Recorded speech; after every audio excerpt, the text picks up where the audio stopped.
प्रश्न, संस्थागतवाद तथा नव संस्थागतवाद के बीच क्या संबंध है, तुलनात्मक अध्ययन करें।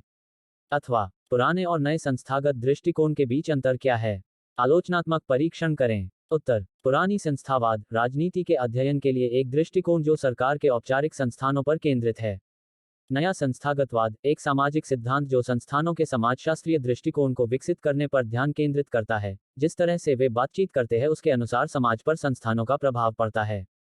पुरानी संस्थागतवाद आमतौर पर 19वीं और 20वीं शताब्दी के उत्तरार्ध की औपचारिकतावादी छात्रवृत्ति को संदर्भित करता है जो संस्थानों और कानूनों के वर्णनात्मक खातों का उत्पादन करता था। नया संस्थागतवाद या नव संस्थागतवाद उन संस्थानों के अध्ययन के लिए एक दृष्टिकोण है जो व्यक्तियों और समूहों के व्यवहार पर औपचारिक और अनौपचारिक नियमों के विवश और सक्षम प्रभावों पर केंद्रित है। पुराने संस्थागतवाद का तत्व विश्लेषण विभिन्न सामाजिक, राजनीतिक और आर्थिक संस्थानों पर आधारित है, जबकि व्यक्तिगत नागरिकों और राज्य संस्था के विभिन्न हिस्सों के रूप में नागरिकता के पूरे शरीर का सार विचार नए संस्थागतवाद के लिए विश्लेषण का मुख्य मूल्य और एकाग्रता है। पुराना संस्थागतवाद अन्य मानव विज्ञान के तरीकों पर आधारित है, उदाहरणार्थ कानून, राजनीति विज्ञान और समाजशास्त्र आदि, जिसके लिए यह विभिन्न प्रकार के औपचारिक संस्थानों के विकासवादी दृष्टिकोण का अनुसरण करता है। इसके विपरीत, नए संस्थागतवाद का उद्देश्य नवशास्त्रीय आर्थिक दृष्टिकोण है जहां खेल सिद्धांत और संतुलन और अनुकूलन दृष्टिकोण जैसे विभिन्न सिद्धांत प्रबल है।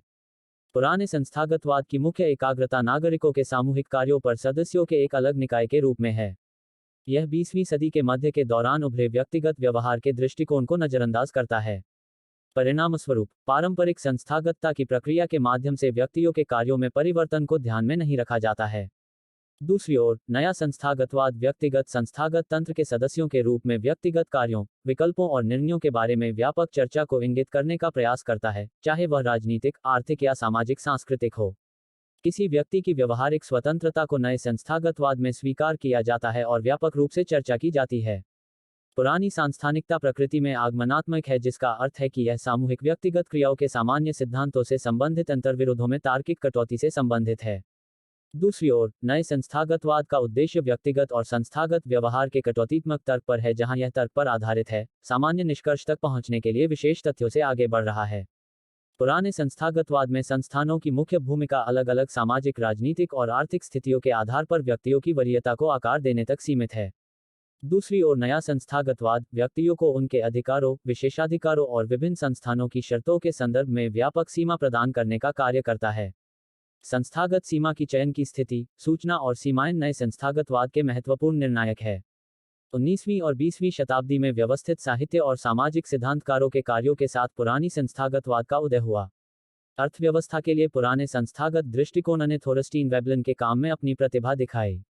21वीं सदी के दौरान नए संस्थागतवाद एक लचीले विचार के रूप में उभरा, लेकिन जर्मन अर्थशास्त्री मैक्स वेबर के कार्यों में इसकी जड़ें वर्षों से नए संस्थागतवाद के विकास में प्रमुख रही है।